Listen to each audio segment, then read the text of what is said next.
সিঙ্গারাটা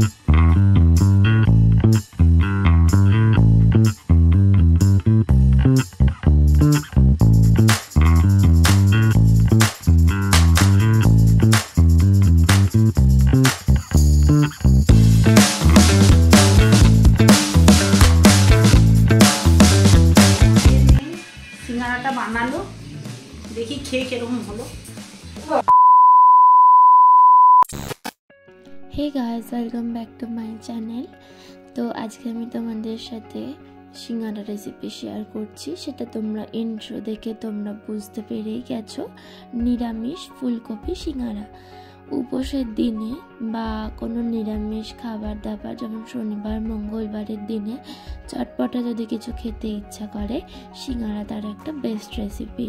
তো ময়দা দিয়েছি, ময়দার মধ্যে 2 চামচ মতন চিনি, হাফ চামচের থেকেও কম হচ্ছে নুন, আর 2 চামচ হচ্ছে তেল দিয়ে ভালো করে ময়াম দিয়ে একটু শক্ত করে ডোটা মেখে নিতে হবে। আর এখানে মাখা হয়ে যাওয়ার পর তেল দিয়ে রেখে দিচ্ছি 1 ঘন্টার জন্য। তার মধ্যেকার প্রিপারেশন সমস্ত কিছু করে নিচ্ছি, যেমন আলু কাটা, ফুলকপি, মটরশুঁটি বা বাদাম, দুটোর মধ্যে একটা দিতে পারো। মটরশুঁটি আর বাদাম কখনোই একসাথে দেবে না, তাহলে জিনিসটা খুব একটা ভালো হবে না। তো এখানে ফুলকপিগুলো একদম ছোট ছোট করে কেটে নিচ্ছি। আমি হাফ ফুলকপি নিয়েছি, তার মধ্যেই তোমরাই দেখতে পাবে কতটা মশলা হবে। আর আমি ওখানে ময়দা ব্যবহার করেছিলাম 250 গ্রামের মতন ময়দা ব্যবহার করেছি। তো 250 গ্রাম ময়দায় প্রচুর সিঙ্গারা হয়ে গেছে, প্রায় 10-12 পিসের ওপর। তো তোমরা দেখতেই পাবে। তো এই যে এখানে কাটাকুটি সমস্তটা হয়ে গেছে। এখানে শুকনো লঙ্কা ফোড়ন দিচ্ছি, শুকনো লঙ্কার পর দেব 5 ফোড়ন। 5 ফোড়নটা দিলে একটু টেস্ট ভালো আসে, সেই কারণে। তো শুকনো লঙ্কা 5 ফোড়ন, এরপর একটা ছোট্ট তেজপাতাকে একটু ছিঁড়ে ছিঁড়ে দিয়ে দেবো। তো এই যে এখানে দিচ্ছি। তো এইটা ভালো করে হয়ে গেলে এবার কেটে রাখা আলু ভালো করে ধুয়ে নিয়ে ও কেটে রাখা ফুলকপি ভালো করে ধুয়ে নিতে হবে। তো ফুলকপিটা আলু আগে দিচ্ছি, কারণ ফুলকপিটা একটু সিদ্ধ হতে সময় লাগে, সেই কারণে। ফুলকপির মধ্যেই বিভিন্ন রকম মশলা, যেমন হলুদ গুঁড়ো 1 চামচ, জিরে গুঁড়ো 1 চামচ, ধনে গুঁড়ো 1 চামচ ও গরম মশলার গুঁড়ো 1/2 চামচ, নুন, লঙ্কা গুঁড়ো সমস্তটা পরিমাণ মতন। ওই নুন লঙ্কা গুঁড়োটা তোমাদের ঝাল অনুযায়ী দেবে। ফুলকপির সাথে আগে দিয়ে দেওয়ার কারণ হলো ফুলকপির গায়ে যাতে ভালোভাবে মশলাটা ঢুকে যায়, সেই কারণে। তো এই যে এখানে আলুটাও এবার দিয়ে দিয়েছি। ভালো করে ওই মশলাগুলোর সাথে মেশানো হয়ে গেলে উপর থেকে দিয়ে দিচ্ছি চীনাবাদাম, দিচ্ছি 3টে কাঁচা লঙ্কা, দিচ্ছি একটু ধনিয়া পাতা। ভালো করে মশলাটাকে এবার মিশিয়ে নিতে হবে। এরপরে একটু মেশানো হয়ে গেলে ঢাকা দিয়ে সিদ্ধ করতে হবে। ঢাকা দেওয়ার পর এর মধ্যে সামান্যতম জল দিয়ে এটাকে নাড়িয়ে নিতে হবে। আমি রান্না করছি, তারই মধ্যে মা পাস্তা দিয়ে গেছে, বলছে তুইও খেয়ে নে। ইতিমধ্যে আমি জ্যামাকে বললাম একটা সিঙ্গারা কেমন হবে দেখাও, বলতে সে আমাকে এই সিঙ্গারাটা বানিয়ে দিয়েছে। দিদি বলছে না, এরকমভাবে সিঙ্গারা বানায় না, একটা বড় লেচি করে কেটে নিয়ে করতে হয়। আমি বললাম হ্যাঁ আমি ওটাই জানি। তো আমি ভাবলাম যে জ্যামা হয়তো বেশি ভালো আমার থেকে জানে, সে যে এমন করবে তা তো জানি না। তো সে বলতে গল্প করতে মজা করতে করতে হয়ে গেল। এবার আমি এখানে লেচি বেলে নিচ্ছি। লেচিটা পুরোপুরি গোল না হলেও কোনো অসুবিধা নেই, আমি একদম টেনে টেনে পাতলা করে বেলে নিয়েছিলাম, খুব পাতলাও না খুব মোটাও না, বেলে নিয়েছি। এবার এটা মিডিল থেকে কেটে নেব। তোমাদের আমি প্রসেসটা দেখাচ্ছি, তো তোমরা সেইভাবে একটু ফলো করলেই তোমরা জিনিসটা বুঝতে পারবে। আর মোড়ার সময় ধারটা একটু খুব ভালো করে দেখে দেখে মুড়তে হবে, যাতে না ফেটে যায়। এখানে আমি প্রসেসটা পুরোটা দেখাচ্ছি। আমি আমার মা দুজনে মিলেই সিঙ্গারাটা বানাচ্ছিলাম। তোমাদের আমি এবার পদ্ধতিটা বলি। প্রথমে এটা বেলে নিতে হবে এরকমভাবে, তোমাদের কোনো নির্দিষ্ট শেপ না থাকলেও চলবে। এটা বেলে নিয়ে এবার মিডিল থেকে কেটে নিতে হবে। কেটে নেওয়ার পর যে ধারটা তুমি কাটলে সেই দিকটা এরকমভাবে ফোল্ড করে নিয়ে ত্রিভুজ আকৃতি হয়ে যাবে। এই যে এটার মধ্যে এবার পুরটা দিয়ে জিনিসটাকে সুন্দরভাবে মুড়ে নিতে হবে। মোড়াটা একটু কিন্তু ধৈর্য ধরে করতে হবে, আর যে ভেতরের স্টাফটা সেটা পুরোটা যাতে ছড়িয়ে যায় একটু হাত দিয়ে দিয়ে আলগা হাতে চেপে দিতে হবে। তোমাদের আমি 2-3 বার প্রসেসটা দেখাচ্ছি, তোমরা একটু মন দিয়ে দেখো, তোমরাও করতে পারবে।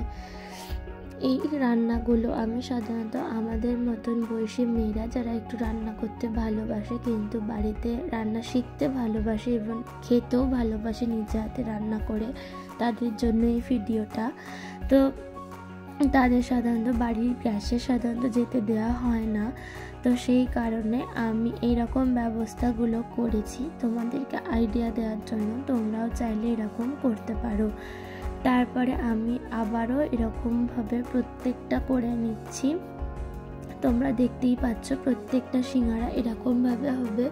তোমরা ফলো করো, তোমরা অবশ্যই পারবে জিনিসটা করতে, কোনো হ্যাপার কোনো ব্যাপারই নেই। তোমাদেরকে আমি তো দেখাচ্ছি, ইভেন তোমরা যারা আমার থেকে বড় আছো তারাও যদি বাড়িতে ট্রাই করো, জিনিসটা খুবই সোজা, মানে করার কোনো ঝামেলা নেই। তো সাদা তেল দিয়ে আমি তেলটাকে গরম করে নিচ্ছি, আর এতগুলো সিঙ্গারা হয়েছে, এবার আমি আস্তে আস্তে ভেজে নেব।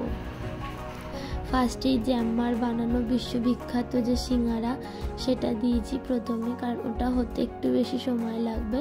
তারপরে দিচ্ছি প্রত্যেকটা, এই যে এই দিকটা একটু তেলটা বেশি গরম হয়ে গেছিলো। আর হ্যাঁ, এই সিঙ্গারা ভাজার সময় তেল একদম লোতে রাখার চেষ্টা করবে। লো হিটে যত হবে তো জিনিসটা ততটা বেশি ভালো ক্রিস্পি হবে। এর মধ্যে তোমরা চাইলে একটু চালের গুঁড়ি দেওয়া যেতে পারে, তো সেক্ষেত্রে আমি দিইনি। জিনিসটা তোমরা চাইলে দিতেও পারো, জিনিসটা একটু মচমচে হবে আরও বেশি। ময়ামটা কিন্তু সব সময় বেশি দিতে হবে, সেক্ষেত্রে ভালো মচমচে হবে। এরকমভাবে আমি প্রত্যেকটা সিঙ্গারা প্রায় ভেজে নেব। তার মধ্যে আমার একটা সিঙ্গারা খুলে গেছিলো, এই যে তোমরা দেখতেই পাচ্ছ ওই সিঙ্গারাটা খুলে যেতে ওটাকে একদম আলতো হাতে আমি ভাজছিলাম। কিছু কিছু সেখান থেকে স্টাফিংটা বেরিয়েও যাচ্ছিলো, তো সেগুলো ফেলে দিচ্ছি যাতে কালো না হয়ে যায়। দেখো একদম লো হিটে খুব সুন্দরভাবে করে নিতে হবে। হালকা বাদামি রং এলে এটা কিন্তু তুলে নিতে হবে। বেশিক্ষণ ধরে এটাকে একদম ব্রাউন কালার আনার চেষ্টা করবে না, কারণ এটা যখন তুলে নেবে তারপরও 2 মিনিট ধরে নিজের মধ্যে এটা নিজে কুক হতে থাকে। তো ব্রাউন কালার এলেই এটাকে তুলে নিতে হবে, নাহলে জিনিসটা তিতকুটে ভাব চলে আসতে পারে। দেখো এখানে আমার সমস্ত সিঙ্গারা ভাজা কমপ্লিট। বাবা তার মধ্যে 2টো খেয়ে নিয়েছে, আমি একটা, দিদি 3টে, তারপরে এই কটা বেঁচে আছে। চলো এবার ঠাকুমাকে, পিসিকে, বাড়ির সকলে যে যে আছে তাদেরকে টেস্ট করে দেখাই। চলো, এতগুলো সিঙ্গারা হয়েছে, মোটে 250 গ্রাম কাপের। চলো ওরা কি বলে দেখি। Test test.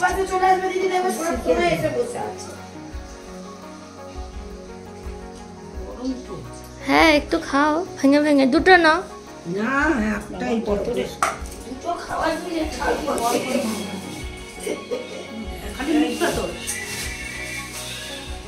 এটা আমাদের ভাইয়ের মেয়ে সিঙ্গারাটা বানালো, দেখি খেয়ে কিরকম হলো। বাবা খুব সুন্দর, ফাটাফাটি।